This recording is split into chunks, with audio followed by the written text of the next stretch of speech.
Hello my bookies, की हाल चाल, कैसे हैं आप सभी लोग। Welcome to next offers commerce, जहां पे हम देश का भविष्य बनाते हैं। सो आई होप आप लोग बहुत अच्छा कर रहे होंगे। और आज हम इस वन शॉट सीरीज में हम शुरू करने वाले हैं हमारी क्लास 12 बिजनेस स्टडीज का बहुत ही सिंपल सा, बहुत ही प्यारा सा चैप्टर जिसका नाम है कंट्रोलिंग। तो ये जो चैप्टर है ये सबसे छोटा चैप्टर है बाकी अगर मैं कंपेयर करूं 12 चैप्टर्स के साथ। So this is very very very brief chapter. आपको इस चैप्टर को पढ़ने में बहुत मजा आने वाला है। लेकिन अगर आप सोच रहे हो कि ये छोटा सा चैप्टर है, कितने ही क्वेश्चंस आएंगे, चलो ना यार इसको स्किप करके चले जाते हैं, तो ये गलती आपको नहीं करनी है। बिकॉज चैप्टर भले ही छोटा है लेकिन फिर भी इससे अच्छे खासे नंबर का एग्जामिनेशन में पूछा जाता है। इस चैप्टर का वेटेज है लगभग 7 से 8 नंबर का, मतलब 7 से 8 नंबर आपके कहीं नहीं जाएंगे अगर आप इस चैप्टर को बहुत अच्छे से पढ़ लेते हो। तो बिना किसी देर के अब हम शुरू करते हैं हमारा चैप्टर कंट्रोलिंग। और सबसे पहले हम ये जानते हैं कि कंट्रोलिंग का मतलब क्या होता है बच्चों। So this is the last function of management. हम लास्ट तो नहीं बोल सकते बिकॉज जो मैनेजमेंट की जो साइकिल है ना, जो मैनेजमेंट की साइकिल है ना, वो चलती ही रहती है ना, वो लूप में चलती ही रहती है। लेकिन अगर मैं बात करूं प्लानिंग की, ऑर्गेनाइजिंग की, स्टाफिंग की, डायरेक्टिंग की, तो ये सारे फंक्शन पहले आ चुके थे। लेकिन जो मैनेजमेंट की जो साइकिल है वो खत्म नहीं होती।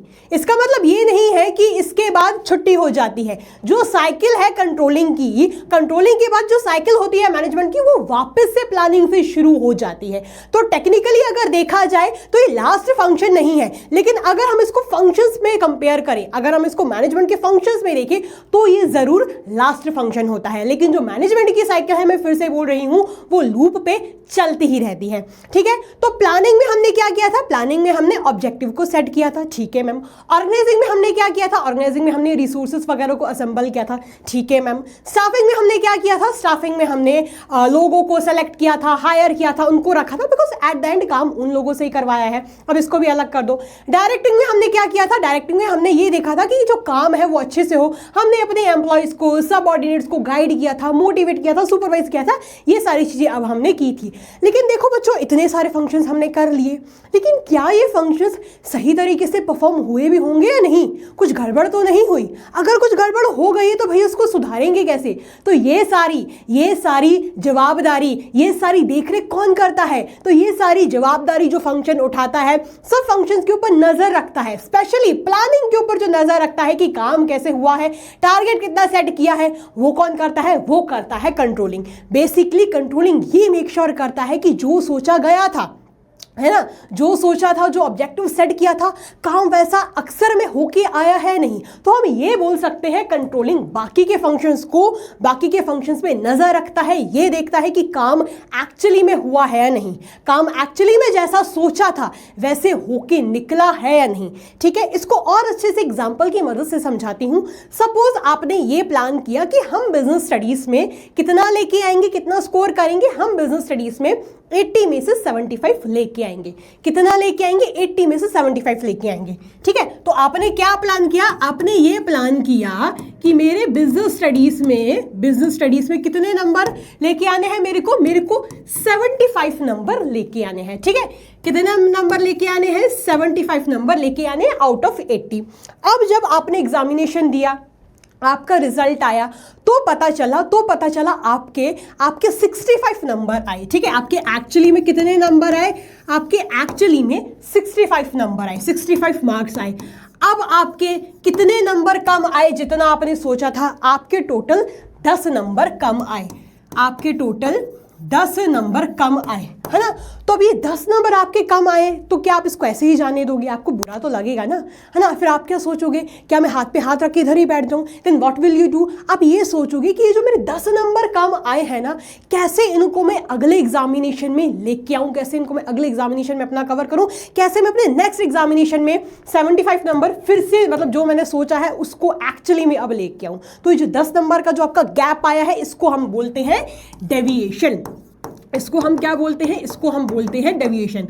जो आपने सोचा था, है ना, जो आपने प्लान किया था वो होता है आपका प्लान्ड, ठीक है, और जो आप एक्चुअली में लेके आए हो, जो आप एक्चुअली में लेके आए हो वो होता है आपका एक्चुअल आउटपुट, जो आप एक्चुअली में, अक्सर में, हकीकत में, रियलिटी में लेके आए हो। और जितना आपका कम आया है जो अपने प्लान्ड परफॉर्मेंस से सोचा था, जितना आपका गैप आया है उस गैप को हम बोलते हैं डेविएशन, ठीक है। फिर आप क्या करोगे, फिर आप ये सोचोगे कि जो मेरे 10 नंबर कम आए हैं अब कैसे इसको मैं रिकवर करूं, कैसे मैं अगली बार जो मैंने सोचा है उतने ही प्रॉपर पूरे में नंबर लेके आऊं, ठीक है। तो बस कंट्रोलिंग की साइकिल भी बच्चों कुछ इस ही तरह होती है कि क्या होता है, एक ऑर्गेनाइजेशन में कुछ प्लान किया जाता है, ठीक है, कुछ प्लान किया जाता है, कुछ सोचा जाता है, कुछ ऑब्जेक्टिव को सोचा जाता है, सेट किया जाता है, ठीक है।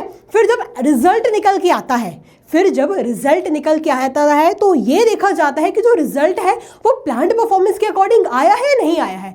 अगर नहीं आया तो क्यों नहीं आया, अगर आया तो भैया बहुत अच्छी बात है, फिर तो खुशखबरी भैया, मिठाई बांटो। लेकिन अगर नहीं आया तो क्यों नहीं आया, क्या गलती रह गई, क्या कमी रह गई, और उस कमी को देखा जाता है, उस डेविएशन को नोट किया जाता है, और कैसे हम उस गलती को आगे के लिए सुधार सकते हैं वो देखा जाता है। बस यही बच्चों प्रोसेस, यही जो मैंने आपको एग्जाम्पल बताया, यही जो मैं आपको एग्जाम्पल समझाया, जो आपको कॉन्सेप्ट समझाया, बस वही होता है कंट्रोलिंग, ठीक है बच्चों। तो अगर हम एक्सप्लेनेशन की ओर बढ़े तो एक्सप्लेनेशन आपकी ये बोलती है कि controlling is determining what is being accomplished that is evaluating the performance. मतलब कंट्रोलिंग क्या बोलती है, कंट्रोलिंग ये निर्धारित करती है कि क्या अकॉम्प्लिश करना है, क्या अचीव करना है, अपने परफॉर्मेंस को इवैल्यूएट करना है, और अगर जरूरी बने और अगर लगे, अगर आपको फील हो, अगर आपको महसूस हो तो क्या करेक्टिव मेजर्स उठाए जा सकते हैं जिससे जो प्लान है, ठीक है, जिससे जो परफॉर्मेंस है वो प्लान के अकॉर्डिंग आए, ठीक है। ये जो डेफिनेशन दी थी वो दी थी टेरी एंड फ्रैंकलिन ने। थोड़ी ये स्टैंडर्ड डेफिनेशन है, लेकिन मैं एक और डेफिनेशन अपने मन से बना के लेके आई हूं। वो ये बोलती है, जो अभी आपको मैंने कॉन्सेप्ट समझाया, वो ये बोलती है कि controlling means comparison between actual performance and planned performance to find out the reasons for deviations. मतलब क्या होता है कंट्रोलिंग में, कंट्रोलिंग में जो एक्चुअल परफॉर्मेंस होती है और जो प्लान्ड परफॉर्मेंस होती है उसके बीच में अंतर देखा जाता है कि क्या कमी आई है, और अगर कोई कमी आई है, अगर कोई डेविएशन आया है तो कैसे हम, क्या हम ठोस कदम उठा सकते हैं, क्या हम करेक्टिव एक्शन से करेक्टिव मेजर्स ले सकते हैं उन सब डेविएशंस को फ्यूचर से बचाने के लिए, ठीक है। तो जो अभी मैंने आपको कॉन्सेप्ट समझाया था उसी के अकॉर्डिंग मैंने ये डेफिनेशन प्रिपेयर किया है। अगर आप इसको अपने एग्जामिनेशन में लिखते हो, अगर आप इससे याद करते हो तो भी कोई दिक्कत वाली बात नहीं है, तो भी ये जो डेफिनेशन है फुल फ्लेजेड डेफिनेशन है आपकी, ठीक है। फॉर एग्जाम्पल एक और एग्जाम्पल बताती हूँ आपको, आपका कॉन्सेप्ट बहुत अच्छे से क्लियर हो जाए। आई वॉन्ट दिस, ठीक है, बिकॉज मैं आपको हर बार बोलती हूँ कि अगर आपका कॉन्सेप्ट स्ट्रांग है, if your concept is strong, तो features, merits, demerits, difference between सब बच्चों बाय हाथ का खेल है, ठीक है। बाद में हमेशा से बोलती आई हूँ। तो अब इसको मैं और एक और एग्जाम्पल के साथ समझाती हूँ। सपोज एक ऑर्गेनाइजेशन ने प्लान किया कि इस साल हमें कितने यूनिट सेल करने हैं, कितने यूनिट सेल करने हैं, ठीक है, उनको सेल करने हैं 10 लाख यूनिट्स, ठीक है। ये चलो 1 लाख कर लेते हैं, 10 लाख तो कुछ ज़्यादा ही हो जाएगा यार, ठीक है। 1 लाख यूनिट्स हमें सेल करने हैं, ठीक है, 1 लाख यूनिट्स हमें सेल करने हैं। ये उनका प्लान्ड परफॉर्मेंस है, ठीक है। ये क्या है, ये है उनका प्लान्ड परफॉर्मेंस, ठीक है। अब पूरा साल बीत गया, ठीक है, काम हो गया। जब एक्चुअली में उन्होंने रिपोर्ट्स वगैरह देखी, उन्होंने सब देखा, मेजर वगैरह किया, तो पता चला उनके एक्चुअली में कितने बिके हैं, 60,000 यूनिट्स ही बिके हैं, ठीक है, 60,000 यूनिट्स ही बिके हैं। उन्होंने ये सोचा था कि हमें इस साल एटलीस्ट 1 लाख यूनिट्स तो बेचने ही बेचने हैं। लेकिन जब साल बीता, उन्होंने रिपोर्ट्स वगैरह चेक की, तो पता चला भैया कि 60,000 यूनिट्स ही बिके हैं। तो क्या कंपनी इधर ही हार मान लेगी, क्या कंपनी इधर ही हार मान लेगी? वो ये सोचेगी कि भैया 60,000 यूनिट्स बिके हैं तो छोड़ो यार, जाने दो, अगली बार देखेंगे। क्या कंपनी ऐसा सोच के बैठ जाएगी? नहीं। कंपनी क्या मेक श्योर करेगी? कंपनी ये मेक श्योर करेगी कि हमसे क्या गलती हुई है, वो देखेगी कहाँ पर गलती हुई है, ठीक है, उस गलती को चेक करेगी किससे गलती हुई है, उस गलती को पकड़ेगी, उसको करेक्ट करने की कोशिश करेगी अगली बार के लिए, ठीक है। तो जो उनका प्लान था वो ये था कि 1 लाख यूनिट्स हमें बेचने हैं, लेकिन एक्चुअली में 60,000 यूनिट्स ही बिके। तो टोटल उनका डेविएशन आया 40,000 यूनिट्स का। कितना डेविएशन आया? टोटल उनका डेविएशन जो आया वो आया 40,000 यूनिट का। अब कंपनी क्या करेगी, अब कंपनी अपनी गलती को पकड़ेगी, देखेगी कि कहाँ पर गलती हुई है और उस गलती को सुधारेगी अपने भविष्य के लिए, आगे की परफॉर्मेंसेस के लिए। ठीक है, जैसे कि ये जो डेविएशन था ये मेजर डेविएशन था, मतलब 40,000 का गैप इस मेजर है ना, ये काफ़ी बड़ा है, तो हम इसको मेजर डेविएशन भी बोल सकते हैं।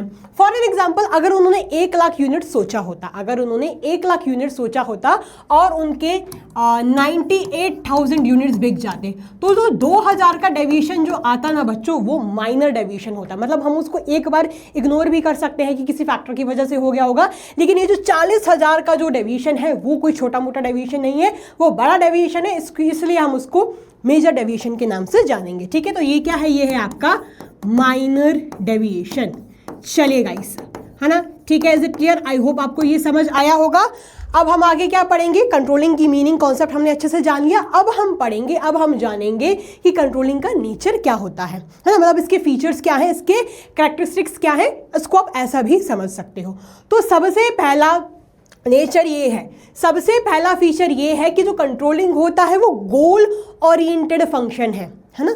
जो प्लानिंग में शुरुआत कहाँ से होती है, जो प्लानिंग में गोल सोचा होता है, जो ऑब्जेक्टिव सोचा होता है कि एक कंपनी को, एक ऑर्गेनाइजेशन को इतना अचीव करना है, इतना बनाना है, इतना सेल करना है, इतना बेचना है, वो क्या होता है, वो प्लानिंग में किया जाता है। अब वो प्लानिंग क्यों की जाती है, क्यों सोचा जाता है, बिकॉज ऑफकोर्स जाहिर सी बात है ऑर्गेनाइजेशन का गोल अचीव करना है ना। तो ये क्यों है, जब ऑर्गेनाइजेशन का जब गोल अचीव होगा, जब कंट्रोलिंग में चेक किया जाएगा कि जितना सोचा था उतना अकम्प्लिश, उतना बन गया है, उतना बिक गया है, तभी ऑर्गेनाइजेशन का जो गोल होगा वो अचीव होगा। तो जायज़ सी बात है ना। ये सब काम क्यों किए जा रहे हैं, ये सब काम इसलिए किए जा रहे हैं ताकि जो ऑर्गेनाइजेशन का जो गोल है, जो भी किसी भी डिपार्टमेंट का गोल है, वो गोल अचीव हो जाए। तो एट द एंड कंपनी यही फोकस करती है कि जो ऑब्जेक्टिव है, जो सोचा था, जो हमने निर्णय लिया था, वो हमारा अचीव हो जाए। ठीक है, तो क्या बोला गया है, ये बोला गया है कि जो कंट्रोलिंग फंक्शन है वो ये मेक श्योर करता है कि जो सब इंसान, जितने भी लोग काम कर रहे हैं, जितने भी डिपार्टमेंट्स, जितने भी यूनिट्स काम कर रहे हैं, अरे यार स्टाइलस को देखो कैसा उससे उल्टी पलटी मारी यार, खैर यार छोड़ो, पढ़ाई नहीं रुकनी चाहिए। ठीक है, तो वो ये मेक श्योर करता है कि हर एक इंसान, हर एक डिपार्टमेंट, हर एक यूनिट अपने प्लान या वर्क के अकॉर्डिंग काम करे। ठीक है, and plan always aims at achieving organisation goal, और प्लान यही सोचता है कि जो ऑर्गेनाइजेशन का जो गोल है वो अचीव हो जाए। ठीक है, जस्ट आई टोल्ड यू। फिर नेक्स्ट नेचर क्या होता है जी, नेक्स्ट नेचर ये होता है कि जो कंट्रोलिंग है वो परवेसिव फंक्शन है। मतलब इसको वो टॉप लेवल के मैनेजर्स ही नहीं करेंगे, या इसको मिडिल लेवल के मैनेजर्स ही नहीं करेंगे, या इसको इक्का दुक्का इंसान ही नहीं करेगा कंपनी का, इसको हर एक इंसान, हर एक मैनेजर को परफॉर्म करना है। जो भी मैनेजर अपनी जिम्मेदारी लेता है, काम करता है, उसको कंट्रोलिंग भी परफॉर्म करना है। सेल्स डिपार्टमेंट हो, प्रोडक्शन डिपार्टमेंट हो, फाइनेंस डिपार्टमेंट हो, कोई भी डिपार्टमेंट हो, हर एक डिपार्टमेंट को, हर एक मैनेजर को क्या करना पड़ता है, कंट्रोलिंग का फंक्शन परफॉर्म करना पड़ता है। तो ये ऑन गोइंग प्रोसेस है। ये क्या है, ऑन गोइंग प्रोसेस जैसी है। जब तक ऑर्गेनाइजेशन सर्वाइव कर रही है तब तक कंट्रोलिंग भी होगा। जब तक ऑर्गेनाइजेशन जिंदा रहेगी तब तक कंट्रोलिंग भी चलता ही रहेगा। ठीक है, तो क्या बोला गया है, controlling managers only for but also for managers working at all the levels. मतलब ये टॉप मैनेजर्स के लिए ही नहीं है, बल्कि सब मैनेजर्स के लिए है। जैसे कि टॉप हो गया, मिडिल हो गया, ऑपरेशनल हो गया। ठीक है, तो जितने भी मैनेजर्स आते हैं, जितने भी लेवल्स आते हैं, सबके लिए ज़रूरी है, कोई टॉप लेवल के लिए ही ज़रूरी नहीं है। ठीक है, क्या बोल, फिर आगे क्या है, इतना समझ आ गया। अब आगे क्या है, आगे है कि कंट्रोलिंग जो है वो कंटिन्यूअस फंक्शन है, मतलब चलता ही रहता है।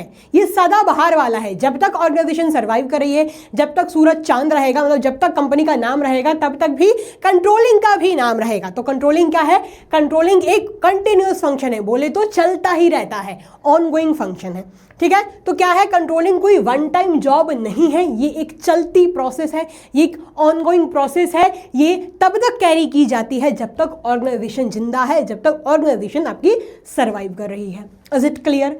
फिर आगे क्या है जी, फिर आगे ये है, ये बहुत ही प्यारा सा फीचर है, प्यारा सा नेचर है। अक्सर इससे 1 मार्कर पूछा जाता है आपका। ठीक है, दिस इज वेरी इंपॉर्टेंट। क्या है वो, क्या बोल रहा है, कंट्रोलिंग बैकवर्ड लुकिंग भी है, प्लस ये साथ में फॉरवर्ड लुकिंग फंक्शन भी है। अब मैम समझ नहीं आया यार, बैकवर्ड भी कैसे, फॉरवर्ड भी कैसे, है ना। ये बैकवर्ड भी देख रहा है, आगे भी जाएगा, आगे भी देखेगा, लेकिन कैसे।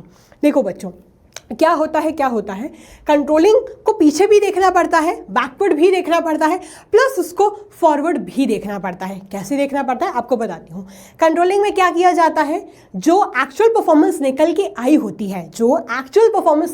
होती है उसको कंपेयर किया जाता है प्लान्ड परफॉर्मेंस के साथ। अब प्लानिंग कब की जाती है, प्लानिंग तो कंट्रोलिंग के पहले की जाती है ना, तो प्लानिंग तो देखा जाए तो बैकवर्ड हो गई, मतलब पीछे चली गई, वो पुरानी हो गई, वो पास्ट की हो गई। तो इसलिए जब कंट्रोलिंग में क्या किया जाता है एक्चुअल परफॉर्मेंस को प्लान्ड परफॉर्मेंस के अकॉर्डिंग कंपेयर किया जाता है, तो पीछे देखा जाता है, बिकॉज प्लानिंग पास्ट में की थी, इसलिए कंट्रोलिंग को बोला जाता है कि कंट्रोलिंग एक बैकवर्ड लुकिंग फंक्शन है, बिकॉज प्लानिंग के साथ कंपेयर किया जाता है and planning is done in past. ठीक है, अभी आपको बैकवर्ड वाला सीन आई होप क्लियर हो गया होगा। ठीक है, वेरी सिंपल।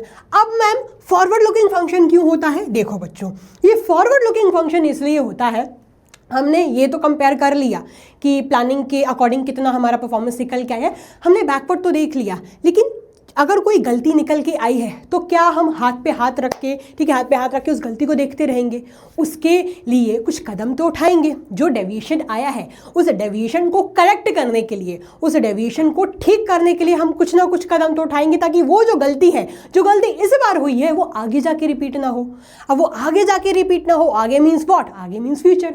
तो ये गलती वापस से रिपीट ना हो जाए, हम फ्यूचर के लिए भी एक्शंस उठाते हैं, फ्यूचर के लिए भी करेक्टिव मेजर्स उठाते हैं। तो इसलिए ये एक फॉरवर्ड लुकिंग फंक्शन भी आपका बन जाता है। ठीक है, I hope this is very clear to you all. क्या बोला गया, एक्सप्लेनेशन भी देख लेते हैं एक बार। एक्सप्लेनेशन ये बोलती है आपकी, कंट्रोलिंग बैकवर्ड लुकिंग फंक्शन है बिकॉज मैनेजर्स क्या करते हैं, प्लान्ड परफॉर्मेंस को अपनी एक्चुअल परफॉर्मेंस के साथ कंपेयर करते हैं। तो हम पीछे देख रहे हैं, so that is backward looking function.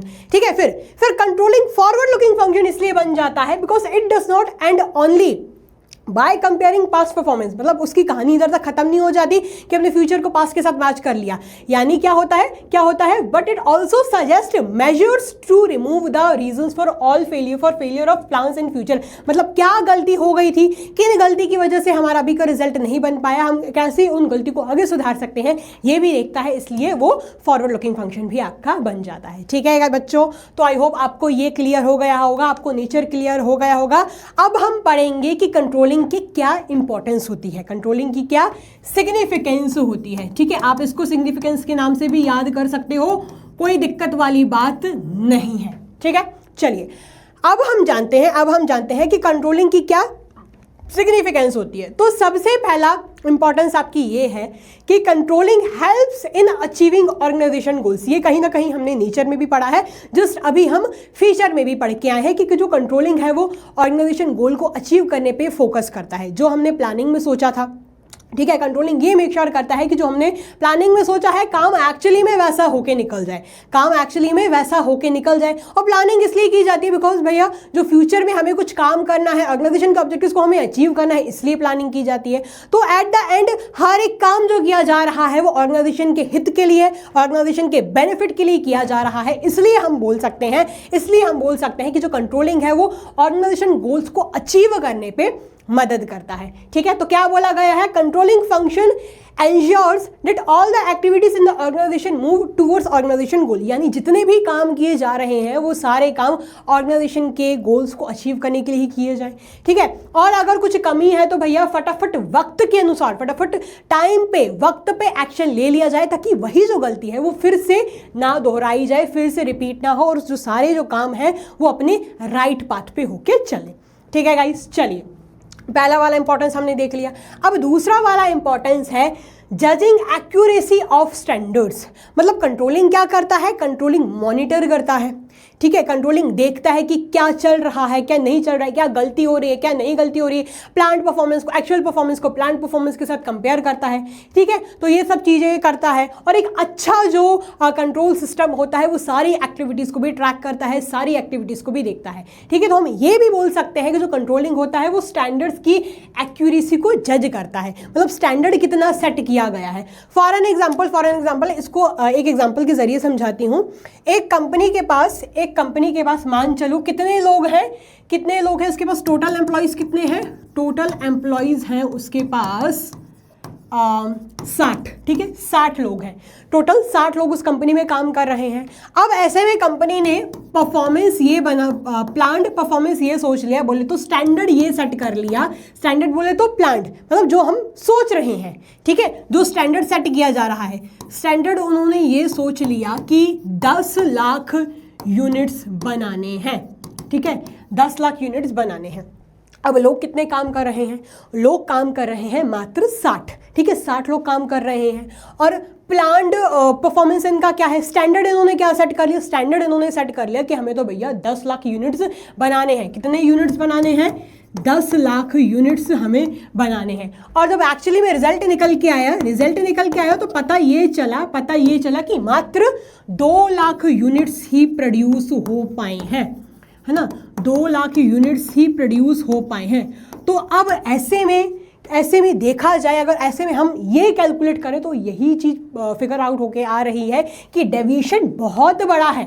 8 lakh units का गैप आना कोई छोटा मोटा गैप तो है नहीं, it is a very major deviation. अब वो मेजर डेविएशन क्यों आया है? बिकॉज इन्होंने स्टैंडर्ड ही गलत सेट किया है। 60 लोग 10 लाख यूनिट को कैसे बनाएंगे यार? This is very inaccurate standard, है ना, ये बहुत ही बिना सेंस का स्टैंडर्ड सेट किया गया है कंपनी के द्वारा। तो कंट्रोलिंग क्या करता है? कंट्रोलिंग ये भी देखता है कि जो स्टैंडर्ड की जो एक्यूरेसी है वो भी सही हो, ठीक है, उसको भी वो जज करता है, उसको भी वो देखता है। मतलब अगर बोला जाए तो स्टैंडर्ड ऐसा सेट करना चाहिए जितना वो एक्चुअली में आपके एम्प्लॉयज कर पाए, जितना एक्चुअली में आपके पास लेबर हो, मशीन्स हो, ऐसा कुछ स्टैंडर्ड सेट करना चाहिए। मतलब जितनी चादर हो उतने ही पैर पसारो, आप ऐसा भी बोल सकते हो, ठीक है। तो क्या बोला गया है? An efficient control system keeps a careful check on the changes taking place in environment. मतलब एक अच्छा कंट्रोल सिस्टम ये भी नज़र रखता है कि जो भी एनवायरनमेंट में जो चेंजेस हो रहे हैं उस पर भी वो प्रॉपर नज़र रखता है। और ऑर्गेनाइजेशन ये भी देखती है कि जो स्टैंडर्ड्स हैं, ठीक है, जो चेंजेस हो रहे हैं,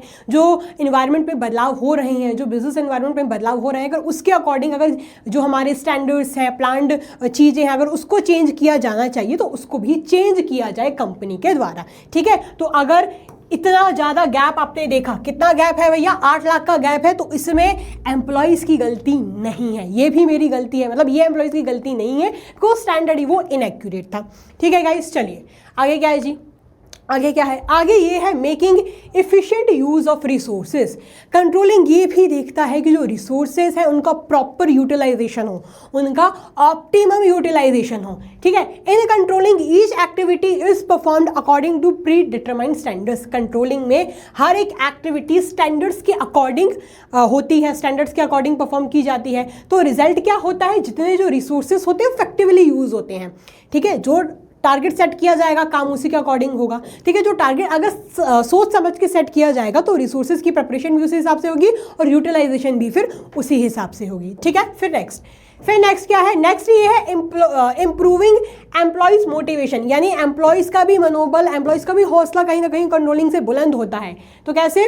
good control system also guides employees to come out from their problems. This free communication and care motivates the employees to give better performance. अगर एक अच्छा कंट्रोल सिस्टम है जो एम्प्लॉयज पे प्रॉपर नजर रख रहा है तो वो एम्प्लॉयज को अपनी दिक्कतों से बाहर आने के लिए कंपल करता है, बाहर आने के लिए बोलता है, ठीक है। और जो अगर फ्री कम्युनिकेशन अलाउ की गई है, अगर किसी भी एम्प्लॉय को दिक्कत परेशानी हो रही है, अगर उसको ओपन कम्युनिकेशन दिया जा रहा है, तो अगर वो अपनी दिक्कतों को बता रहा है, शेयर कर रहा है, तो कहीं ना कहीं उसको भी रिलीफ मिलता है, उसका भी मोटिवेशन बढ़ता है, ठीक है गाइस। फिर आगे क्या है? फिर आगे ये है एंश्योर्स ऑर्डर एंड डिसिप्लिन। तो जो कंट्रोल होता है वो ऑर्डर का, एक डिसिप्लिन का एटमॉस्फेयर क्रिएट करता है, एक डिसिप्लिन का माहौल क्रिएट करता है ऑर्गेनाइजेशन में। बिकॉज अगर हर एक इंसान, हर एक डिपार्टमेंट अपने प्लान्ड परफॉर्मेंस के अकॉर्डिंग काम कर रहा है, ठीक है, उसके अकॉर्डिंग अगर वो काम कर रहा है तो ऑर्गेनाइजेशन में शांति का माहौल होगा, डिसिप्लिन का माहौल होगा। तो क्या बोला गया है? Control creates an atmosphere of order and discipline in the organisation by an effective controlling system. अगर एक अच्छा कंट्रोलिंग सिस्टम है तो हर एक इंसान, हर एक डिपार्टमेंट, हर एक यूनिट अपना अपना काम करेगा and there will be discipline followed by organisation, ठीक है। फिर क्या है जी? फिर है फैसिलिटेट्स कोऑर्डिनेशन इन एक्शन, ठीक है। So controlling make sure that every proper direction is taken and that various factors are maintained properly. Controlling ये make sure करता है कि proper direction ली जाए, ठीक है, और बहुत सारे factors लिए जाएं, बहुत सारे parameters देखे जाए, उनके according काम किया जाए, उनको properly set किया जाए. So all the departments are controlled according to predetermined standards which are well coordinated with one another. तो सारे departments को control किया जाता है, जो standards होते हैं, जो predetermined standards को set किया जाता है, उसके according कंपेयर किया जाता है और उनको एक दूसरे के साथ कोऑर्डिनेट भी करना पड़ता है. अगर हर एक डिपार्टमेंट अपने यूनिट के, अपने स्टैंडर्ड के अकॉर्डिंग, अपने प्लान परफॉर्मेंस के अकॉर्डिंग काम कर रहा है, ठीक है, so there will be coordination between them, उनके बीच में क्लैशेस नहीं होंगे. Is it clear guys? तो आप इसको इधर तक फटाफट नोट डाउन कर लीजिए. हाँ जी बच्चों, तो आई होप इधर तक आपने नोट डाउन कर लिया होगा. अब हम पढ़ेंगे कि कंट्रोलिंग के क्या लिमिटेशंस होते हैं. Although this topic is not present in revised CBSE syllabus, लेकिन फिर भी मैं आपको आपकी नॉलेज के लिए ये पढ़ा देती हूँ. तो सबसे पहली लिमिटेशन क्या है, सबसे पहला ड्रॉबैक क्या है? सबसे पहली लिमिटेशन ये है कि difficulty in setting quantitative standards, यानी क्वांटिटेटिव स्टैंडर्ड्स को सेट करने में दिक्कत जाती है. जो कंट्रोलिंग सिस्टम होता है वो तब कम इफेक्टिव पड़ जाता है जब स्टैंडर्ड्स ऑफ परफॉर्मेंस को हम क्वांटिटेटिव टर्म्स में मेजर नहीं कर पाते. जैसे कि it is very difficult to measure human behaviour, because जो एम्प्लॉय के ह्यूमन बिहेवियर जो होते हैं बहुत अनप्रिडिक्टेबल होते हैं, तो इसको मेजर करना, इसको मापना, ये थोड़ा दिक्कत देता है. ठीक है, नेक्स्ट लिमिटेशन क्या है? Little control on external factors. अब देखो यार, कोई इंटरनल फैक्टर है तो उसको हम सुधार सकते हैं. अगर किसी की लड़ाई हो गई है, अगर किसी दो एम्प्लॉयज की लड़ाई हो गई है, ठीक है, कोई अच्छे से काम नहीं कर रहा, कोई डिपार्टमेंट अगर आराम से आलस कर रहा है, लेजीनेस की तरह काम कर रहा है, इसकी वजह से अगर परफॉर्मेंस नहीं हो पा रहा, ठीक है ना, उन चीज़ों को सुधार सकते हैं हम, उनको मोटिवेट कर सकते हैं, हम उनको डरा धमका सकते हैं, उनको हम पॉजिटिव मोटिवेशन दे सकते हैं, हम सैलरी इंक्रीज कर सकते हैं, जो भी हम कर सकते हैं. इंटरनल फैक्टर्स को हम कंट्रोल कर सकते हैं, ठीक कर सकते हैं, लेकिन एक्सटर्नल फैक्टर्स को हम कंट्रोल उतना नहीं कर सकते हैं. अगर सरकार ने टैक्स रेट ज़्यादा कर दिया, ठीक है, अगर कोई कॉम्पिटिटर ने दाम अपने प्राइस, प्रोडक्ट्स के जो प्राइजेस हैं वो कम कर दिए, ज़्यादा कर दिए, ठीक है, अगर कोई प्राकृतिक आपदा आ गई, तो ये सब चीज़ें एक कंपनी के हाथ में नहीं होती. इसलिए बोला गया है कि एक्सटर्नल फैक्टर्स पे लिटिल कंट्रोल होता है, बोले तो काफ़ी कम कंट्रोल होता है. ठीक है, फिर नेक्स्ट क्या है? नेक्स्ट लिमिटेशन है रेजिस्टेंस फ्रॉम एम्प्लॉयज.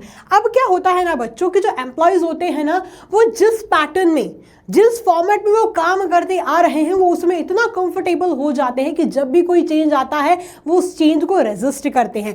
वो अपने कंफर्ट जोन से बाहर ही नहीं निकल पाते, और जब वो उस चीज़ से मना करते हैं, उस चेंज को वो कोप अप नहीं करना चाहते, उस चेंज को वो मीट नहीं करना चाहते, तब एम्प्लॉयज़ की वजह से किसको दिक्कत होती है? ऑर्गेनाइजेशन को दिक्कत होती है. ठीक है, तो इसलिए बोला गया है कि ये एक लिमिटेशन होती है, बिकॉज एम्प्लॉयज़ का नेचर क्या होता है? एम्प्लॉयज़ अपने कंफर्ट जोन से बाहर नहीं निकलना चाहते हैं, वो रेजिस्ट करते हैं चेंज से. So what is said? Employees often resist control as it interferes with their actions and thinking and creates a restriction on their freedom. तो जो एम्प्लॉयज होते हैं वो कंट्रोल पे इसलिए मना करते हैं, कंट्रोलिंग से इसलिए पीछे हटते हैं, बिकॉज उनको ये लगता है कि जो हमारी सोच है, हम जिस तरीके से काम कर रहे हैं, उस पर रिस्ट्रिक्शन आएगी, उस पर एक बाधा आएगी. ठीक है, for example employees might object when they are kept under a strict control, strict watch through closed circuit television. अगर एम्प्लॉयज को पूरे टाइम ट्रैक किया जाए, पूरे टाइम नोटिस किया जाए सीसीटीवी कैमरा वगैरह से, तो उनको अच्छा नहीं लगेगा. कुछ एम्प्लॉयज को अच्छा नहीं लगता है. ठीक है, कुछ एम्प्लॉयज का नेचर थोड़ा अलग सा होता है, सो दे डोंट लाइक कि अगर उन पे ट्रैक किया जा रहा है, वो क्या कर रहे हैं, उसको नजर किया जा रहा है, उसको देखा जा रहा है सीसीटीवी के जरिए, तो उनको नहीं अच्छा लगता. ठीक है, तो कुछ ऐसे एम्प्लॉयज होते हैं जो रेजिस्ट करते हैं. फिर क्या है? फिर नेक्स्ट क्या है? Costly affair. अब जो कंट्रोलिंग की जो प्रोसेस होती है वो महंगी प्रोसेस होती है, बिकॉज उसमें कंपनी का बहुत वक्त ज़ाया होता है, कंपनी का पैसा जाता है, ठीक है, कंपनी की एनर्जी जाती है, ठीक है, काफ़ी सारी मीटिंग्स वगैरह होती हैं, उसके लिए पैसा वगैरह जाता है. तो इसलिए ये बोला गया है कि ये खर्चीली प्रोसेस है, बोले तो एक्सपेंसिव प्रोसेस है. Due to this reason small firms are unable to afford an expensive control system. और इसकी वजह से क्या होता है? इसकी वजह से जो छोटी छोटी जो फर्म्स होती हैं वो इतना अच्छा इफेक्टिव कंट्रोल सिस्टम अपनी फर्म में सेटअप ही नहीं कर सकती. ठीक है, जो बड़ी बड़ी कंपनीज हैं वो तो चलो सेटअप कर लेती हैं, वो अपने कंपनीज में सीसीटीवी लगा लेती हैं. ठीक है, कुछ कंपनीज में तो वॉइस रिकॉर्डिंग सीसीटीवी तक होते हैं. ठीक है, वो ट्रैक कर सकती है कि कब एम्प्लॉय बाहर जा रहा है, कब अंदर आ रहा है, ये सब चीज़ों को ट्रैक कर सकती है. लेकिन स्मॉल फर्म्स के पास इतना पैसा नहीं होता, तो वो इतना पैसा उन चीज़ों पर कंट्रोल सिस्टम पे नहीं लगा पाती हैं। ठीक है बच्चों, तो ये कुछ लिमिटेशंस थी, ऑल्दो ये रिवाइज्ड सीबीएसई सिलेबस में प्रेजेंट नहीं है मैंने, लेकिन फिर भी सोचा कि चलो इसको पढ़ा ही दिया जाए। ठीक है, अब हम क्या पढ़ेंगे now, this is very important topic, this is very very important topic, जिसका नाम है relationship between controlling and planning. बोले तो relationship between planning and controlling, because planning पहले आता है, यानी प्लानिंग और कंट्रोलिंग का रिश्ता क्या है। अब जब मैंने इतनी अच्छे से कॉन्सेप्ट समझाया है, इतना कुछ आपको पढ़ा दिया, इंपॉर्टेंस, फीचर वगैरह, है ना, तो आपने अक्सर देखा होगा कि मैं हमेशा एक्चुअल परफॉर्मेंस को प्लान्ड परफॉर्मेंस के साथ मेजर कर रही हूँ, है ना। तो इनके बीच में कुछ तो रिश्ता होगा यार, जो मैं हर बार ये बोल रही हूँ कि एक्चुअल परफॉर्मेंस प्लान परफॉर्मेंस के अकॉर्डिंग आया है, उससे कम आया है, कुछ तो रिश्ता होगा। जो प्लानिंग का मैं इतना नाम ले रही हूँ, तो ये रिश्ता क्या है, ठीक है, ये सारे फैक्टर्स क्या है, उन्हीं को हम यहाँ पर पढ़ने वाले हैं। तो उन दोनों के बीच में क्या है, ये रिश्ता क्या कहलाता है, हम यही पढ़ने वाले हैं। ठीक है, तो सबसे पहली चीज है, सबसे पहला पॉइंट है, planning provide standard for controlling. मतलब प्लानिंग क्या करता है, प्लानिंग बेस प्रोवाइड करता है कंट्रोलिंग के लिए। प्लानिंग क्या करता है, प्लानिंग कंट्रोलिंग के लिए बेस प्रोवाइड करता है। अब बच्चों, अगर प्लानिंग ही नहीं होगी तो कंट्रोलिंग को किसके साथ चेक करोगे? अगर प्लान ही नहीं किया, अगर किसी कंपनी ने सोचा ही नहीं कि उसको इतने यूनिट्स बनाने हैं, इतने यूनिट्स बेचने हैं, अगर उसने कुछ सोचा ही नहीं, ऐसे ही हवा में काम करे जा रहे हैं, जो मन में आ रहा करे जा रहे हैं, तो क्या मतलब? तो आप कंट्रोलिंग में आखिरकार मैच ही किसके साथ करोगे?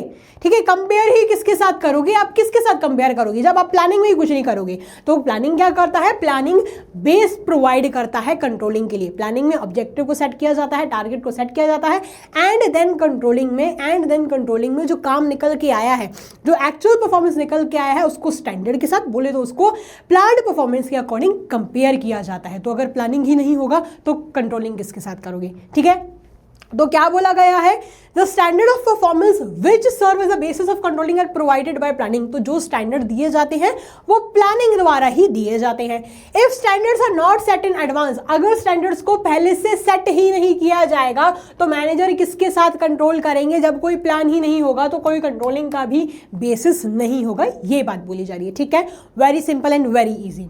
आगे क्या है जी, आगे ये है, प्लानिंग कंट्रोलिंग के बिना मीनिंगलेस है, कोई इसका अर्थ ही नहीं है। ठीक है, कोई इसका मतलब ही नहीं है।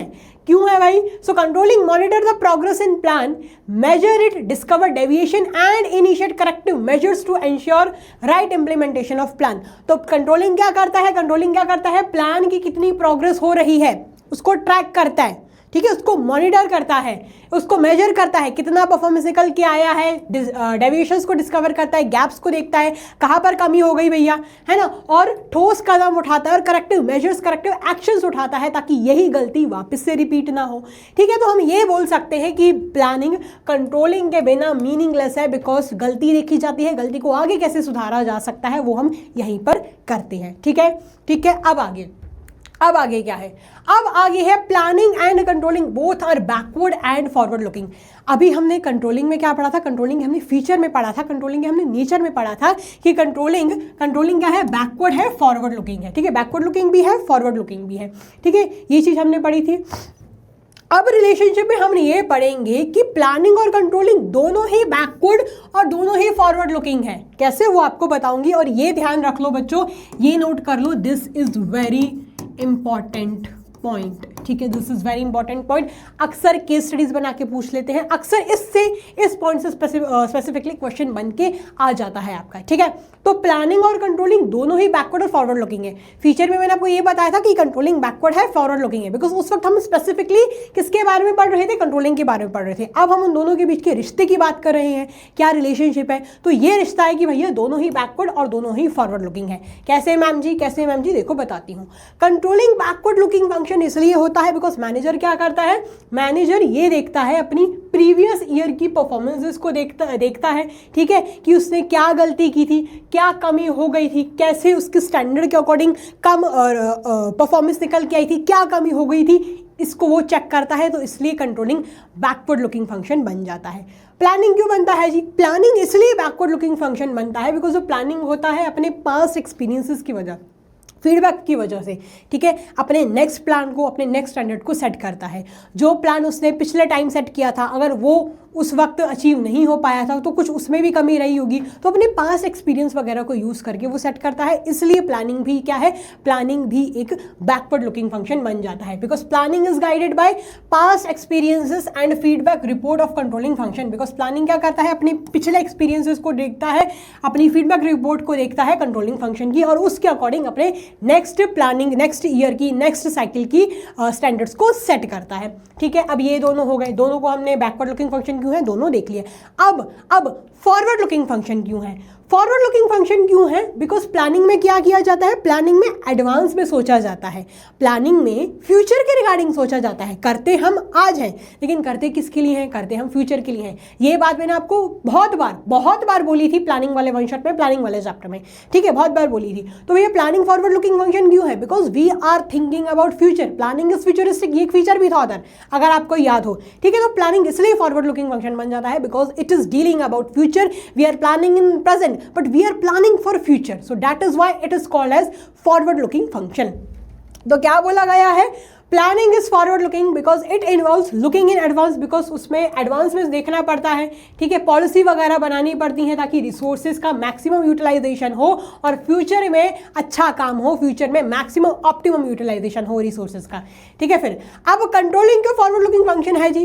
कंट्रोलिंग फॉरवर्ड लुकिंग फंक्शन इसलिए है बिकॉज कंट्रोलिंग क्या देखता है कि क्या रीजंस है डेविएशन के, क्या कमियां हैं डेविएशन की, ठीक है, उन कमियों को कैसे सुधारा जा सकता है अगले साइकिल के लिए, ठीक है, अगली परफॉर्मेंस के लिए। जो हमने गलतियां की है पहले, उन गलतियों को हम कैसे सुधार सकते हैं, उन गलतियों को हम कैसे नहीं कर सकते हैं, कैसे हम नकार सकते हैं फ्यूचर के लिए, ठीक है, ये चीज कंट्रोलिंग में की जाती है। And that is why controlling is also called as forward looking function। So controlling is also forward looking because controlling involves finding out the reasons for deviations, मतलब क्या कारण होते हैं deviations के, क्या कारण हुए हैं gaps के, and suggest the measures so that these deviations do not occur in future। और ये देखा जाता है कि जो गलतियां भैया पहले हो गई थी वो गलतियां फिर से ना दोहराई जाए, फिर से ना कहीं रिपीट हो जाए, ठीक है बच्चों।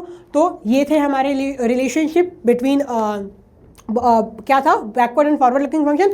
अब देखेंगे ये लास्ट है, ठीक है, हाँ लास्ट ही है। लास्ट क्या है रिलेशनशिप? लास्ट है प्लानिंग प्रिस्क्रिप्टिव है और कंट्रोलिंग इवैल्यूएटिव है।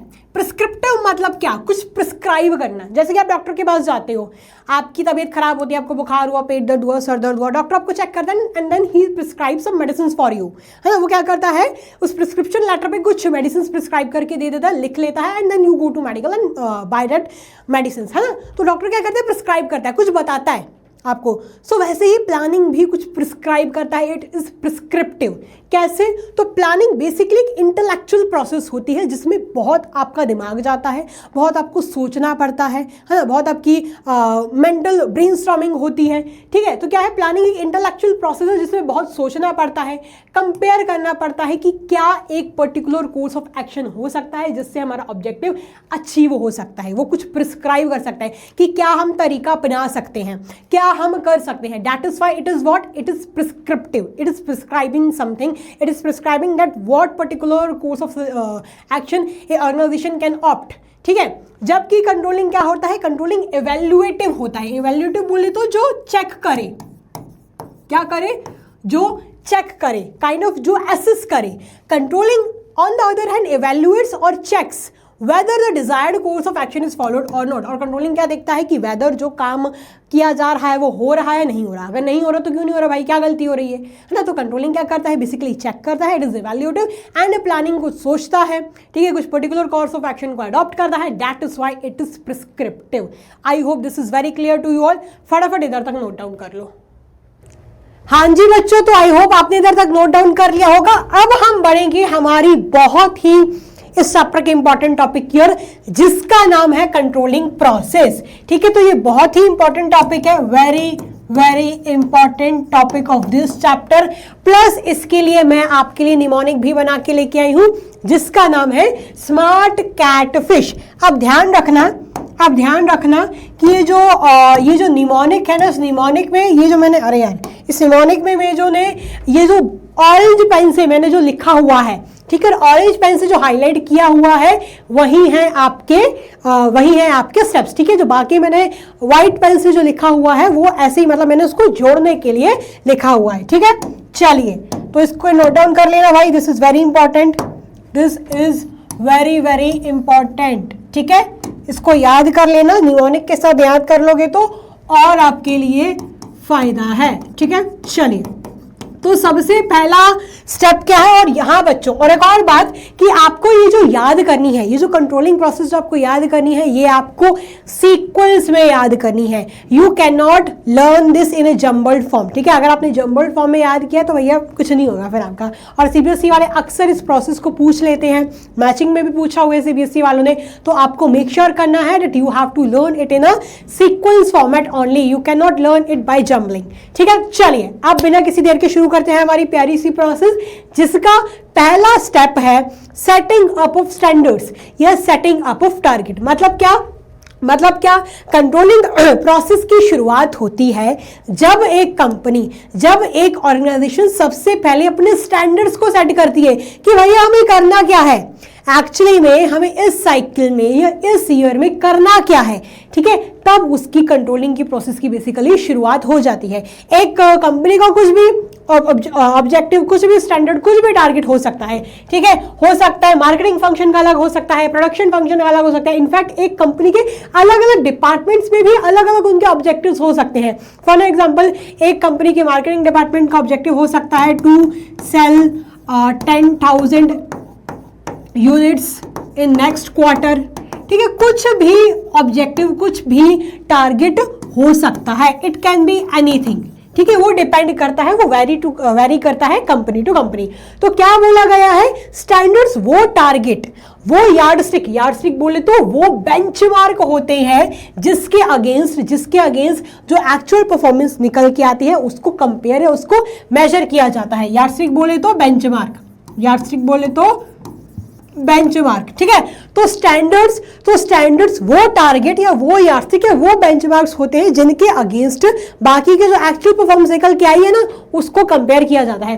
For an example, marketing department ने ये सोचा कि हमें नेक्स्ट क्वार्टर में 10,000 यूनिट्स बेचने हैं। अगर मान चलो 8,000 यूनिट्स बन के निकले, ठीक है, या 5,000 यूनिट्स बन के निकले, या 10,000 के 10,000 ही निकल गए, तो वो उसको इसके साथ कंपेयर करेंगे। किसके साथ कंपेयर करेंगे, इसके साथ कंपेयर करेंगे, ठीक है। So the standards become basis for comparisons and the manager insist on following of standards. तो जो स्टैंडर्ड्स होते हैं वो कंपैरिजन के लिए बेसिस बन जाते हैं, एक सोर्स बन जाते हैं, और जो मैनेजर होता है वो अपने एक्चुअल परफॉर्मेंस को इन्हीं स्टैंडर्ड्स के साथ, इन्हीं प्लान चीजों के साथ, इन्हीं टारगेट के साथ कंपेयर करता है। Is it clear? तो शुरुआत कहां से होती है? शुरुआत यहां से होती है कि सबसे पहले एक जो कंपनी होती है वो टारगेट को, बोले तो स्टैंडर्ड को सेट करती है, ठीक है। अब जो स्टैंडर्ड्स होते हैं ना, दो प्रकार के होते हैं बेसिकली। कितने प्रकार के होते हैं? दो प्रकार के होते हैं आपके स्टैंडर्ड्स, ठीक है। स्टैंडर्ड्स दो प्रकार के होते हैं बेसिकली, ठीक है। दो प्रकार कौन से होते हैं मैम? दो प्रकार कौन से होते हैं? दो प्रकार आपके होते हैं क्वांटिटेटिव एंड क्वालिटेटिव। दो प्रकार क्या होते हैं? दो प्रकार आपके होते हैं quantitative and the next is your qualitative, ठीक है। पहले वाले का क्या नाम होता है? पहले वाले का नाम होता है क्वांटिटेटिव स्टैंडर्ड्स, ठीक है। क्या होता है? Quantitative standards. इसके नाम से ही समझ आ रहा है, it carries the word quantity, मतलब हम इसको मेजर कर सकते हैं। एंड दूसरा होता है क्वालिटेटिव स्टैंडर्ड्स। अगर स्पेलिंग गलत हो तो माफ कर देना, ठीक है। अगर स्पेलिंग गलत हो तो प्लीज यार, sorry guys, I am sorry, ठीक है। और दूसरा होता है क्वालिटेटिव स्टैंडर्ड्स। तो क्वांटिटेटिव स्टैंडर्ड्स में जो मेजरमेंट निकल के आता है हम उसको न्यूमेरिकल फिगर्स में, न्यूमेरिकल टर्म्स में हम मेजर कर सकते हैं, ठीक है। विच कैन बी, हम इसको ऐसा लिख सकते हैं, which can be measured in figures, जिसको हम फिगर्स में मेजर कर सकते हैं, which can be measured in figures, ठीक है। जबकि क्वालिटेटिव स्टैंडर्ड्स ऐसे स्टैंडर्ड्स होते हैं जिनको हम मेजर ही नहीं कर सकते हैं फिगर्स में, ठीक है। जैसे कि किसी की फीलिंग्स हुई, ठीक है, जैसे कि किसी के इमोशंस हुए, सेंटिमेंट्स हुए, we can measure it. So which can not be measured in figures, which can not be measured in figures, ठीक है, इन न्यूमेरिकल फिगर्स वगैरह हम इसको मेजर कर सकते हैं। 10,000 स्टैंडर्ड सेट किया था, 8,000 बन के निकला। This can be measured, this can be compared, but qualitative standards can not be compared, ठीक है। तो बेसिकली स्टैंडर्ड्स भी हमारे कितने प्रकार के होते हैं? 2 प्रकार के होते हैं। तो कहानी की शुरुआत कैसे होती है जी? कहानी की शुरुआत होती है कि सबसे पहले कंपनी क्या करती है? सबसे पहले कंपनी अपने स्टैंडर्ड्स को सेट करती है। फिर उसके बाद क्या होता है? फिर उसके बाद अब स्टैंडर्ड सेट कर लिया कि इतना बनाना है, इतना बेचना है। अब जो दूसरा स्टेप होता है, दूसरे स्टेप में जो काम निकल के आया है, जो काम निकल के आया है उसको मेजर किया जाता है, ठीक है। फॉर एन एग्जाम्पल, इधर हमने क्या सोचा था? इधर हमने ये सोचा था कि 10,000 यूनिट्स को नेक्स्ट क्वार्टर में सेल करना है, ठीक है, बेचना है। अब क्या होगा? इसमें परफॉर्मेंस को मेजर करेंगे। सपोज कितने यूनिट्स बिके हैं? 9,000 यूनिट्स, 9,000 यूनिट्स बिके हैं। कितने यूनिट्स बिके हैं? 9,000 यूनिट्स सोल्ड हुए हैं। तो इसको मेजर किया गया है, इसको काउंट किया गया है, ठीक है। जो परफॉर्मेंस निकल के आया है उसको हम मेजर करते हैं। तो क्या बोला गया है?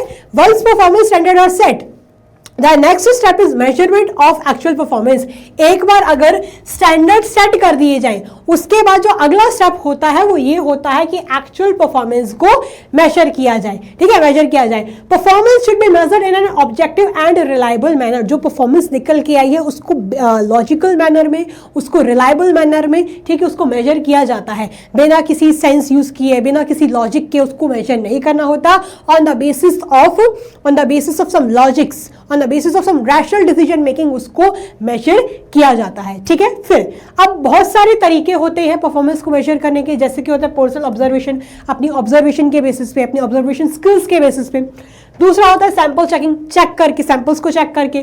तीसरा होता है परफॉर्मेंस रिपोर्ट बाय सुपीरियर, जो परफॉर्मेंस रिपोर्ट सुपीरियर बनाता है अपने सबऑर्डिनेट्स की। किसकी बनाता है? अपने सबऑर्डिनेट्स की बनाता है। ध्यान रखना, क्या बनाता है? अपने सबऑर्डिनेट्स की क्या बोलते हैं? Performance report prepared by superior of subordinates, ठीक है। और नेक्स्ट होता है अकाउंटिंग रेशियोज, कुछ रेशियोज वगैरह का यूज करके आप अकाउंट्स में वो पढ़ते ही होगी, ठीक है। ऐसे करके जो परफॉर्मेंस निकल के आई होती है उसको मेजर कर सकते हैं, ठीक है। अब ये भी हो गया, स्टैंडर्ड को सेट कर दिया। फिर क्या किया हमने? फिर हमने परफॉर्मेंस को भी मेजर कर लिया। अब तीसरा स्टेप क्या होगा जी? अब तीसरे स्टेप में क्या होता है? हम परफॉर्मेंस को स्टैंडर्ड के अकॉर्डिंग मेजर करते हैं कि भैया परफॉर्मेंस हमारी कितनी निकल के आई है? 9,000 यूनिट्स हमने बेचे हैं। हमने स्टैंडर्ड कितने का सेट किया था जी? हमने स्टैंडर्ड 10,000 यूनिट्स बेचने का सेट किया था, ठीक है। तो तीसरे स्टेप में हम क्या करते हैं? तीसरे स्टेप में हम परफॉर्मेंस को स्टैंडर्ड के अकॉर्डिंग क्या करते हैं? कंपेयर करते हैं, ठीक है। तो क्या बोला गया है? After measuring the performance the manager compares the actual performance with the planned performance and standard. जब एक बार परफॉर्मेंस मेजर हो जाती है तो उसके बाद जो मैनेजर होता है एक्चुअल परफॉर्मेंस को प्लान्ड परफॉर्मेंस के साथ क्या करता है? मैच करता है, ठीक है, स्टैंडर्ड के साथ मैच करता है। अगर उन दोनों में कोई फर्क ही ना आए, तो आपकी कंट्रोलिंग की जो प्रोसेस होती है वही की वही खत्म हो जाती है। जैसे कि ये सोचा था स्टैंडर्ड में कि 10,000 यूनिट्स क्या करने हैं? बेचने हैं। और एक्चुअली में भी 10,000 यूनिट्स ही क्या हुए? बिक गए। तो कंट्रोलिंग की जो प्रोसेस होती है खत्म हो जाती है, कंट्रोलिंग एंड्स। यहाँ पर आपकी जो कंट्रोलिंग की जो प्रोसेस होती है वो एंड हो जाती है। लेकिन अगर उनमें कोई फर्क आए, जैसे कि अगर 10,000 यूनिट्स बेचने का सोचा था लेकिन 9,000 यूनिट्स बिके हैं, ठीक है, तो क्या है? ये डेविएशन निकल के आया है, तो डेविएशन देखा जाता है। डेविएशन अगर माइनर है, अगर बहुत ही छोटा सा डेविएशन है, जैसे कि अगर सोचा था कि 10,000 यूनिट्स को बेचना है, ठीक है, लेकिन कितने बिके? 9,000 कितने बिके? इसको क्या हो गया? 9,990 यूनिट्स अगर बिके, ठीक है, तो ये 10 यूनिट्स का डेविएशन बहुत कम डेविएशन माना जाएगा। इसको हम इग्नोर कर सकते हैं because it is minor deviation. तो माइनर डेविएशंस को इग्नोर किया जा सकता है। लेकिन अगर डेविएशन बड़ा है, if the deviation is large, ठीक है, अगर मेजर डेविएशन है तो उस मेजर डेविएशन को फटाफट नोटिस किया जाता है और उसके लिए करेक्टिव एक्शंस को लिया जाता है, ठीक है। तो क्या बोला गया है? If there is match in both, अगर उन दोनों में बोले तो प्लान्ड परफॉर्मेंस और एक्चुअल परफॉर्मेंस दोनों सेम आ गए तो क्या भैया, तो बल्ले बल्ले है, तो फिर कंट्रोलिंग का जो फंक्शन है उधर ही खत्म हो जाता है। लेकिन अगर दोनों में मिसमैच है, लेकिन अगर दोनों में अंतर आया है, डेविएशन आया है, तो मैनेजर क्या करता है, ये देखता है कि भैया डेविएशन कितना है, कितनी उसकी एक्सटेंट है, कितने लेवल का डेविएशन आया है, ठीक है। और अगर डेविएशन तो छोटू सा है तो उसको इग्नोर कर दो, कोई दिक्कत वाली बात नहीं। अगर डेविएशन बड़ा है तो भैया फटाफट वक्त के अनुसार वक्त पे उसके लिए एक्शंस या करेक्टिव मेजर्स आपको लेने ही पड़ेंगे, ठीक है। Is it clear? तो सबसे पहले क्या किया था, सबसे पहले हमने टारगेट को सेट किया, फिर हमने एक्चुअल परफॉर्मेंस को मेजर किया, फिर हमने कंपेयर किया उसको स्टैंडर्ड के साथ, ठीक है। अब नेक्स्ट फंक्शन क्या है जी, अब नेक्स्ट फंक्शन होता है डेविएशंस को एनालाइज करना। इसके पहले वाले स्टेप में हमने कंपेयर किया था, क्या किया था, कंपेयर किया था। इस वाले स्टेप में हम क्या करेंगे, डेविएशंस को पहचानेंगे, बोले तो एनालाइज करेंगे।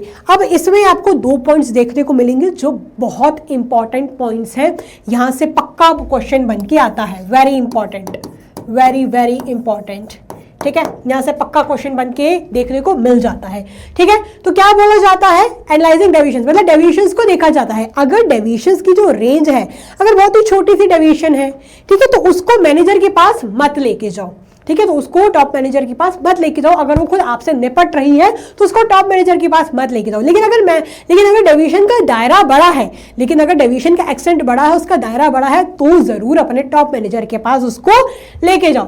तो क्या बोला गया है जी, a range of deviation should be established and only cases beyond this range should be brought to the knowledge of top level management. तो एक डेविएशन की रेंज सेट कर लेनी चाहिए कि अगर इतना डेविएशन आता है तो कोई बात नहीं, हम खुद निपट लेंगे। अगर इससे ज्यादा डेविएशन आता है तभी हम अपने टॉप मैनेजमेंट या टॉप मैनेजर के पास उसको लेके जाएंगे, ठीक है। तो इसके बेसिस पे डेविएशंस की 2 कैटेगरी बांटी गई, डेविएशन की 2 कैटेगरी बांटी गई। बहुत इंपॉर्टेंट है, ध्यान से सुनना। 2 कैटेगरी क्या है जी, सबसे पहली कैटेगरी है क्रिटिकल पॉइंट एरिया। क्या है क्रिटिकल पॉइंट एरिया, ये क्या करता है, ये की रिजल्ट एरियाज पे फोकस करता है। किस पे फोकस करता है, की रिजल्ट एरियाज पे फोकस करता है, मतलब ऐसे एरियाज पे फोकस करता है जिनका प्रभाव पूरे ऑर्गेनाइजेशन पे पड़ सकता है, ऐसे एरियाज पे ये फोकस करता है। तो क्या बोला गया है, it means keeping focus on some key areas, जो बहुत ही क्रिटिकल की एरियाज होते हैं कंपनी के, उस पे फोकस किया जाता है। And if there is any deviation, और अगर इनके बीच में कोई भी अंतर होता है तो उसको फटाफट अटेंड किया जाता है, फटाफट उसको सुधारा जाता है, करेक्ट किया जाता है, ठीक है। कि एरियाज वो होते हैं जिनका पूरा प्रभाव पड़ सकता है, जिनका जो असर होता है, पूरे ऑर्गेनाइजेशन पे, पूरी कंपनी पे पड़ सकता है। जैसे कि मान चलो अगर कंपनी का प्रोडक्शन कॉस्ट इंक्रीज हो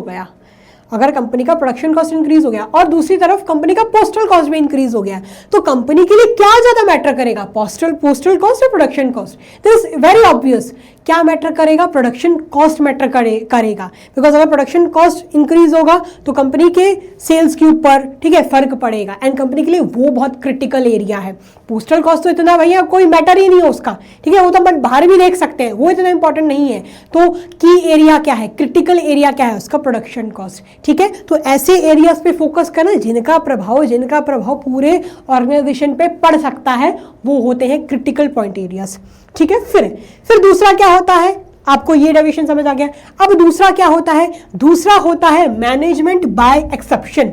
इसका मतलब क्या होता है कि जो मैनेजर सब कुछ कंट्रोल करने की चाहत रखता है कि भाई मैं सब कुछ कंट्रोल कर लूंगा, वो फिर कुछ भी नहीं कर पाता, है ना। वो आपने कहावत सुनी होगी कि अगर आपने पैर 2 नाव पे लेके चलोगे तो आप डूब जाओगे, लेकिन अगर आप एक ही नाव पे बैठ के आगे बढ़ोगे तो आप आगे तक बढ़ जाओगे, ठीक है। तो बस वही बात है। तो क्या बोला गया है इधर, it means a manager who tries to control everything may end up control nothing. तो एक मैनेजर जो ये चाहत रखता है, जो ये चाहता है कि मैं तो सब कुछ कंट्रोल करूंगा, वो एंड में कुछ नहीं कंट्रोल कर पाता, ठीक है। So the deviations which are beyond the specific range should be handled by managers and minute or minor deviations can be ignored. तो जो deviation बहुत ही छोटू मोटू से deviations हैं, ठीक है, जो खुद निपटे जा सकते हैं उनको खुद निपटाओ। जो डेविएशंस ज्यादा है, जो डेविएशंस मतलब इंपॉर्टेंट है, जिन डेविएशंस का बहुत गहरा असर पड़ सकता है, उनको बकायदा अपने मैनेजर के पास लेके जाओ। ये बोला हुआ है मैनेजमेंट बाय एक्सेप्शन ने, ठीक है। तो मैनेजर को अपना वक्त, अपनी एनर्जी इन सब चीजों में नहीं जाया करना चाहिए कि भैया माइनर डेविएशन के लिए क्या करें, ठीक है। किस पे फोकस करना चाहिए, जो मेजर डेविएशंस हो गए, एक मैनेजर को अपना टाइम, अपनी एनर्जी, अपना एक्सपीरियंस उस पे यूज करना चाहिए, ना कि जो छोटे मोटे डेविएशन हो गए हैं जो तो होते रहते हैं, जो तो निपट भी सकते हैं, उन पे फोकस नहीं करना चाहिए, ठीक है। तो क्या बोला गया है, manager should not waste his time and energy in finding solutions for minor deviations। तो एक मैनेजर को अपनी वक्त, अपना एनर्जी ये छोटे मोटे डेविएशंस पे नहीं फोकस करना चाहिए, उसको रेदर कंसंट्रेट करना चाहिए उन डेविएशंस पे जो हाई डिग्री के हैं, बोले तो जो मेजर डेविएशंस हैं, ठीक है गाइस, इज इट क्लियर। चलिए, तो हमारा ये पॉइंट भी क्लियर हो गया। क्या है एनालाइजिंग डेविएशंस, बेसिकली दो प्रकार के आपके डेविएशंस होते हैं। पहला होता है क्रिटिकल पॉइंट एरिया, जिसपे की रिजल्ट एरियाज पे फोकस किया जाता है, जिनका प्रभाव पूरे ऑर्गेनाइजेशन पे पड़ सकता है। दूसरा होता है मैनेजमेंट बाय एक्सेप्शन, मतलब जो माइनर डेविएशंस है उनको मैनेजर इग्नोर कर सकता है, जो मेजर डेविएशंस है उन पे फोकस करना चाहिए, ठीक है। चलिए, अब हम जानेंगे ये नेक्स्ट स्टेप नहीं है बच्चों, प्लीज पे अटेंशन, ये नेक्स्ट स्टेप नहीं है, ये है कि क्या फायदे होते हैं मैनेजमेंट बाय एक्सेप्शन, बोले तो एमबीई के और क्रिटिकल पॉइंट कंट्रोल के, ये है, ठीक है। आपको ये नहीं समझ लेना कि ये नेक्स्ट स्टेप है, this is not next step, ये फायदे हैं, ये एडवांटेजेस है, अक्सर पूछ लेते हैं, ठीक है। मैंने आपको ये बोला था कि ये दोनों पॉइंट्स बहुत इंपॉर्टेंट है, और अगर ये दोनों पॉइंट्स इंपॉर्टेंट है तो इसका एडवांटेज भी इंपॉर्टेंट ही होगा, ठीक है। तो आप जानते हैं कि क्या फायदे होते हैं मैनेजमेंट बाय एक्सेप्शन के और क्रिटिकल पॉइंट कंट्रोल के।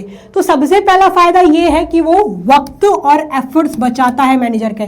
कैसे वक्त और एफर्ट बचाता है, जो मैनेजर है वो अपने मेजर डेविएशंस पे फोकस कर सकता है, अपना जो काम है हाई प्रायोरिटी एरिया को हाई डिग्री एरियाज पे दे सकते हैं, छोटू मोटू डेविएशंस को इग्नोर कर सकता है। तो ऐसे में मैनेजर का वक्त, एनर्जी उसकी बचेगी, ठीक है।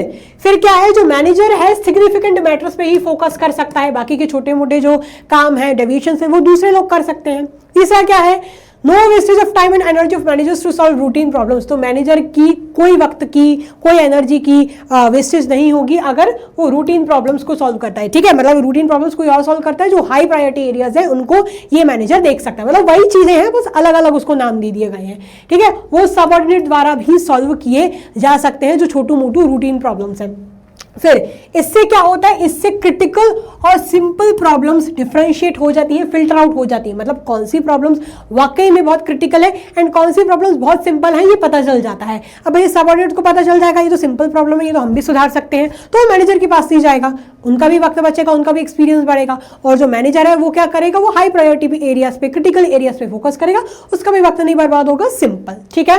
Is it clear. चलिए, अब हम बढ़ते हैं हमारे नेक्स्ट स्टेप की ओर, जिसका नाम है टेकिंग करेक्टिव मेजर्स। अब हमने डेविएशंस को भी पहचान लिया, हमने डेविएशन को भी एनालाइज कर लिया, अब हाथ पे हाथ रख के थोड़ी ना बैठे रहेंगे यार, कुछ तो करना होगा। तो क्या करना होगा, करेक्टिव एक्शंस लेने पड़ेंगे, बोले तो करेक्टिव मेजर्स लेने पड़ेंगे, उसको सुधारना पड़ेगा, उसको आगे के लिए, ताकि वही गलती ना फिर से रिपीट हो जाए, इसलिए उसको सुधारना पड़ेगा, ठीक है। सो क्या बोला गया है, on comparing the actual performance with the planned performance the manager will come to know about the deviations between the plan and actual performance. तो जब एक्चुअल परफॉर्मेंस को प्लान्ड परफॉर्मेंस के साथ कंपेयर किया जाता है तो मैनेजर को क्या पता चल जाता है, मैनेजर को डेविएशंस के बारे में पता चल जाता है, ठीक है। फिर जो नेक्स्ट स्टेप होता है वो ये देखता है कि कैसे इन डेविएशंस को मैं फ्यूचर के लिए, आगे के लिए इनको हटा सकता हूं, एलिमिनेट कर सकता हूं। Then the next step is to know the reasons for such deviations and trying to remove them. फिर वो कोशिश करता है कि कैसे मैं उसको एलिमिनेट करूं या हटाऊं। तो जो मैनेजर है वो क्या करता है, वो कोशिशें करता है, वो एक्शंस लेता है जिससे सब कुछ ट्रैक पे आए, अपनी पटरी पे आए, अपने पाथ पे आए और सब कुछ प्लान के अकॉर्डिंग वर्क करे, सब कुछ प्लान के अकॉर्डिंग वर्क करे, अपनी पटरी पे रह के चले, ठीक है। गड़बड़े ना हो, जो गड़बड़ इस बार हो गई वही गड़बड़ आगे ना हो जाए, फिर से रिपीट ना हो जाए, फिर से ना दोहराई जाए, मैनेजर उसको एलिमिनेट करने की पूरी कोशिश करता है, ठीक है। तो बेसिकली जो हमारी कंट्रोलिंग की जो प्रोसेस है वो यही खत्म हो जाती है, ठीक है, इधर तक ही खत्म हो जाती है। लेकिन लास्ट में एक और स्टेप तो नहीं बोल सकते हैं, एक ऐसा एलिमेंट होता है जो कंट्रोलिंग प्रोसेस को कहीं ना कहीं जोड़ के रखता है और उसको और स्ट्रांग बनाता है, उसका नाम है फीडबैक इन कंट्रोलिंग। तो आपको कुछ बुक्स में ये स्टेप माना दिख जाएगा, कुछ बुक्स में आपको स्टेप माना नहीं दिख जाएगा, लेकिन मैं इसको भी पढ़ाऊंगी। ये क्या करता है, कंट्रोलिंग प्रोसेस को बेसिकली जोड़ के रखता है, जहां पर वो खत्म होती है वहीं से उसकी फिर से शुरुआत करवा देता है। ये है आपका फीडबैक। ठीक है, फीडबैक आपको पता ही होगा कि काम कैसे चल रहा है, उसका फीडबैक रिगार्डिंग देना, बस वही है फीडबैक इन कंट्रोलिंग। आइए देखते हैं ये क्या है, इसमें क्या बोला गया है। So the controlling function does not end by taking corrective action as it is a continuous process. तो जो कंट्रोलिंग फंक्शन इधर की खत्म नहीं हो जाता कि भैया बस करेक्टिव एक्शन ले लिया। ठीक है, जब करेक्टिव मेजर्स ले लेते हैं तो उसके बाद फीडबैक की रिपोर्ट भी प्रिपेयर की जाती है। ठीक है, कुछ कंपनीज कुछ बुक्स में क्या माना गया, कुछ बुक्स में इसको स्टेप माना गया है, कुछ बुक्स में इसको स्टेप नहीं माना गया है, लेकिन ये जो फीडबैक जो स्टेप है, ठीक है, पूरे कंट्रोलिंग के प्रोसेस को देखा जाए तो जोड़ के रखता है। ठीक है, तो क्या होता है, उसके बाद करेक्टिव मेजर लेने के बाद फीडबैक की जो रिपोर्ट होती है उसको प्रिपेयर किया जाता है। फिर क्या होता है, जो फीडबैक क्या होता है, feedback refers to list of reasons for deviations of plans और for inefficiency in overall working of organisation. मतलब फीडबैक एक ऐसी लिस्ट होती है जिसमें वो सारे कारण लिखे रहते हैं कि किन की वजह से गलतियां हो गई, कहां पर इनएफिशिएंसी हुई, कहां पर कमी रह गई, उसकी लिस्ट रहती है, किसकी वजह से गलती हुई। अगर पूरी कंपनी का टारगेट मान चलो मीट नहीं हुआ, ठीक है, तो किस डिपार्टमेंट ने गलती की, मार्केटिंग डिपार्टमेंट ने गलती की, फाइनेंस डिपार्टमेंट ने गलती की, प्रोडक्शन डिपार्टमेंट ने गलती की, परचेस डिपार्टमेंट ने गलती की, वहां पर किसने गलती की, ठीक है, क्या क्या रीजंस हो गए, ठीक है, उन सबको नोट डाउन करता है ये। Along with reasons the corrective measures are also specified in the feedback report. मतलब उस फीडबैक रिपोर्ट में रीजंस तो लिखे ही रहते हैं। ठीक है, फीडबैक रिपोर्ट में क्या लिखे रहते हैं, रीजंस तो लिखे ही रहते हैं कि किन की वजह से डेविएशन हो गए, लेकिन उनके साथ साथ करेक्टिव मेजर्स भी लिखे रहते हैं कि इसको अगली बार के लिए कैसे सुधारा जा सकता है। फॉर एग्जाम्पल अगर मान चलो गलती हुई है किसकी वजह से, मार्केटिंग डिपार्टमेंट की वजह से गलती हुई है और मार्केटिंग मैनेजर की वजह से देखा जाए गलती हुई है, तो ये रीजन था कि मार्केटिंग मैनेजर की गलती थी, इसकी वजह से कंपनी का टारगेट पूरा नहीं हो पाया। अब ये जब पता किया कि मार्केटिंग मैनेजर की गलती थी, तो ये फाइंड आउट हुआ, ये फिगर आउट हुआ कि मार्केटिंग मैनेजर ना बहुत डीमोटिवेटेड हो गया था बिकॉज उसकी सैलरी नहीं बढ़ रही थी, वो 5 सालों से उसी सैलरी पे काम कर रहा था। तो उसको हम कैसे सुधार सकते हैं, उसका मेजर ये लिख सकते हैं कि अगर मार्केटिंग मैनेजर का इंक्रीमेंट कर दिया जाए, ठीक है, उसका प्रमोशन कर दिया जाए, उसकी सैलरी बढ़ा दी जाए, तो हो सकता है वो फिर से अच्छे से काम करने लगे। तो क्या रीजंस है डेविएशंस के, वो लिखे जाते हैं और क्या ऐसे हम उनको आगे के लिए सुधार सकते हैं, वो भी लिखे जाते हैं। ठीक है गाइस, तो यहां तक हमारी कंट्रोलिंग प्रोसेस भी फिर कंप्लीटली एंड हो जाती है। और इसी के साथ साथ हमारा चैप्टर भी यहाँ पर खत्म होता है। सो आई होप आपको ये वन शॉट की वीडियो कंट्रोलिंग प्रोसेस का जो कंट्रोलिंग का जो चैप्टर है बहुत अच्छा लगा होगा। बहुत ही सिंपल सा चैप्टर है, बहुत ही छोटू सा चैप्टर है, आपने देख लिया होगा, बहुत ही कम समय में ये बन गया है। सो आई होप आपको ऐसी वीडियो अगर आपको अच्छी लगी तो आप हमारे साथ बने रहेंगे, हमारे चैनल के साथ बने रहेंगे। अब मिलते हैं सीधा हमारे नेक्स्ट वन शॉट की वीडियो में। Till the time take care, keep working hard. Thank you so much, God bless you, love you all, take care, tata, bye bye.